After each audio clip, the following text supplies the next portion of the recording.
So the Velar starts from 2017, and one of the remarkable features is the pop-out handles. While the rest of them all have the same keyless entry system, the Velar is the most dramatic.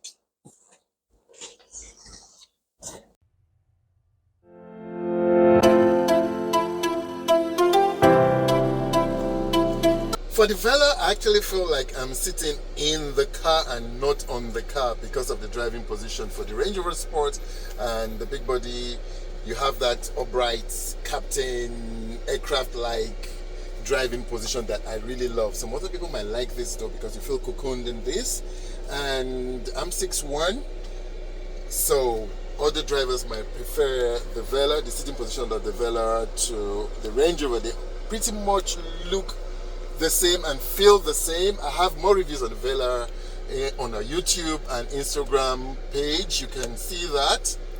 But for our comparison here, we're talking about our buyers. The front passenger seat of the Velar is as comfortable as you can get. The center console and display is one of the most confusing. For us, if you're technical and you know how to get around it, it's quite easy. The touch screen is awesome, but I get a lot of calls about what does this button do, what does that button do, and there's this storage space behind here without the near field charging system. A lot of space here to store your phones and all, but I don't think this is pretty useful. Talking about the controls, the climate, seat and the vehicle, this particular Velar has the off-road air suspension, which means you can change the ride height of the vehicle. Some particular units don't come with this air suspension, they only have the dynamic system. The Velar entertainment system is awesome. Apple CarPlay, Android Auto, and all the other shebang.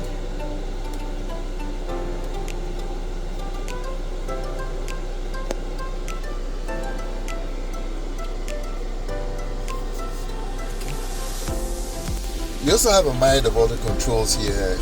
Climate, that's your AC system, the seats. These are the seat warmers and the seat chillers. Some of them come with the massage function. Then back to the vehicle control for your terrain control and all, and you have the basic settings.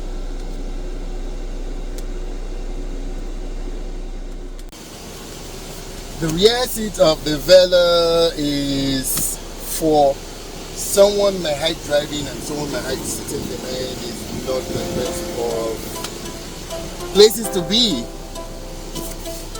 Comfortable for maybe somebody not as tall, and I'm still sitting in the vehicle.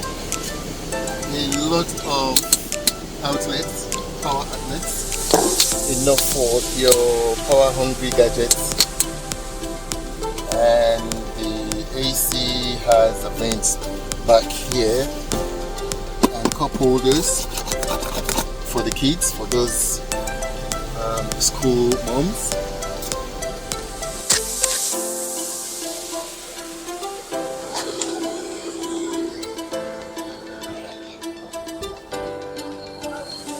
The trunk or boot of the Velar is quite spacious.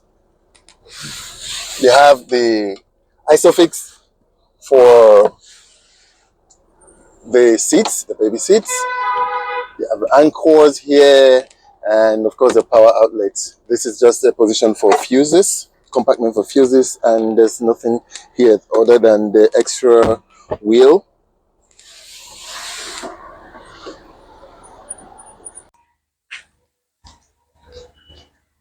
This is the V6 engine, pretty much the same in other Range Rovers we're talking about. It is one of the most common engines, apart from the V8. If you're buying a Velar, go for the V6. The V8 are very pricey.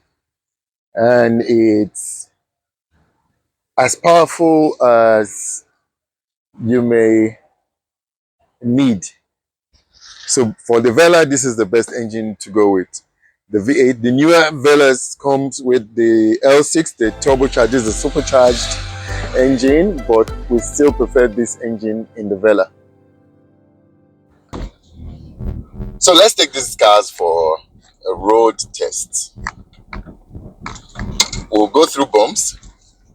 This road is very bad ahead. I'm already wallowing in the Velar. We'll go through bumps, then we'll get on the highway and we'll just trundle along and see how they all feel to drive. I'm actually sitting in this car. It feels like a normal sedan. The bonnet just slopes ahead and I have to stretch so I can imagine little people. Not little people. Okay, not too tall people below like 5'2", 5'3", 5'4". Even with the seat height up, you have to struggle out to see beyond the bonnet. And another thing, when you adjust the height of the seat, then you now compromise the leg space. Feels good, but a little bit not like a Range Rover over bumps. Just feels like a normal car.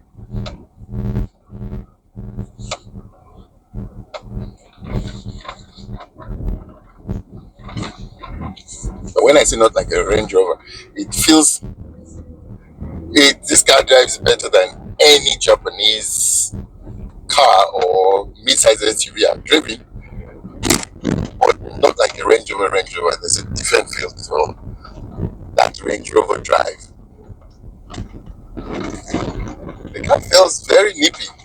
So you step on the accelerator and it's quite eager to respond. Oh yes.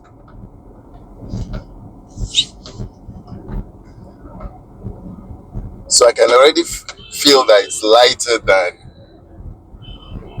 our big bodied Range Rover and the Range Rover Sport.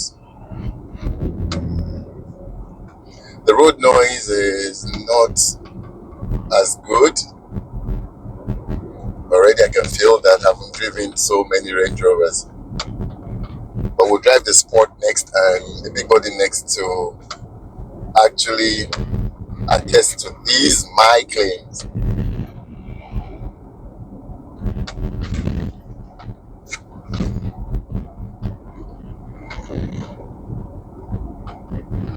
Alright.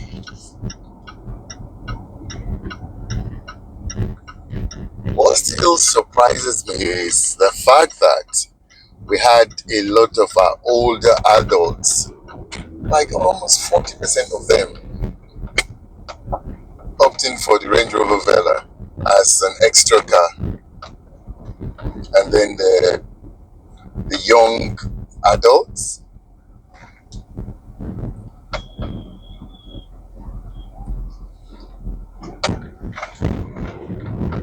so to speak, aside the price factor, because what we did was the first inquiries we made, we factored out price.